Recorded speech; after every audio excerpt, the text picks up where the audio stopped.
নমস্কাৰ আপোনাক আজিৰ ভিডিঅ'লৈ স্বাগতম জনাইছো।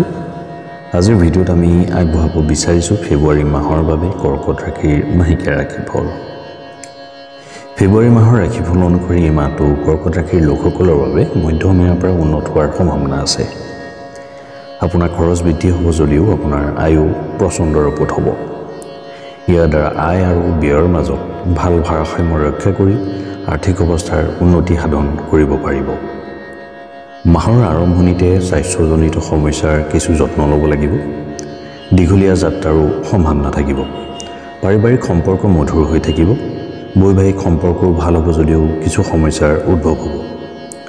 প্ৰেমৰ সম্পৰ্কৰ বাবে উত্থান পতনেৰে ভৰি পৰিব এই মাহটো। ছাত্ৰ ছাত্ৰীৰ বাবে ভাল হ'ব এই মাহ। আপোনাৰ কৰ্মক্ষেত্ৰত আপুনি সন্মানিত হ'ব পাৰে। কেৰিয়াৰ দৃষ্টিকোণৰ পৰা এই মাহে কৰ্কট ৰাশিৰ লোকসকলৰ বাবে মিশ্ৰিত ফল দিব।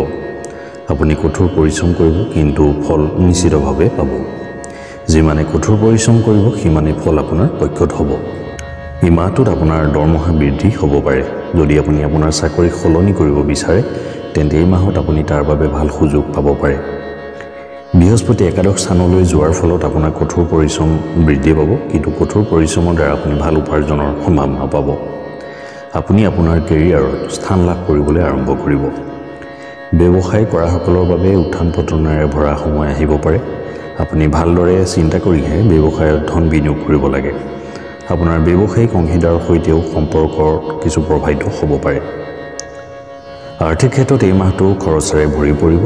এফালে দ্বাদশ ঘৰত থকা মংগলে আপোনাৰ খৰচ স্থিৰ কৰি ৰাখিব, যাৰ বাবে আপোনাৰ আৰ্থিক অৱস্থাৰ ওপৰত অহৰহ হেঁচা থাকিব আৰু ইয়াক পৰিচালনা কৰাটো আপোনাৰ বাবে প্ৰত্যাহ্বান হ'ব।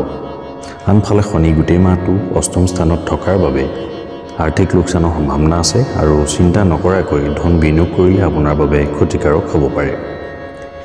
মাহৰ প্ৰথমাৰ্ধত সূৰ্য আৰু বুধ সপ্তম স্থানত থাকিব, কিন্তু তাৰ পিছত তেওঁলোক অষ্টম স্থানলৈ আহিব, যাৰ বাবে আপুনি টকা খৰচ কৰাৰ সময়ত অতি সাৱধানে মনোযোগ দিব লাগিব।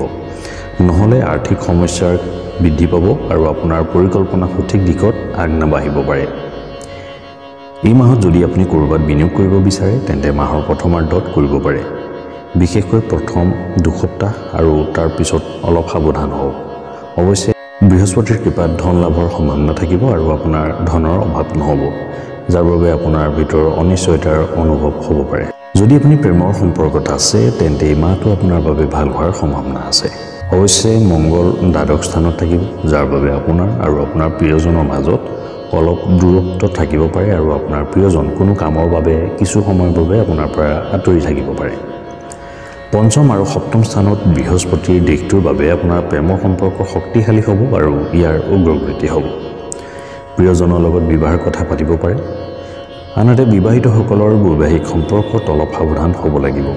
সূৰ্য আৰু বুধ সপ্তম স্থানত থকাৰ বাবে আপোনাৰ জীৱনসংগী আপোনাক ডাঙৰ কাম কৰিবলৈ পৰামৰ্শ দিব পাৰে। মাহৰ শেষৰ ফালে আপোনাৰ সংগীত স্বাস্থ্যজনিত কিছু অসুবিধাই আমনি কৰিব পাৰে।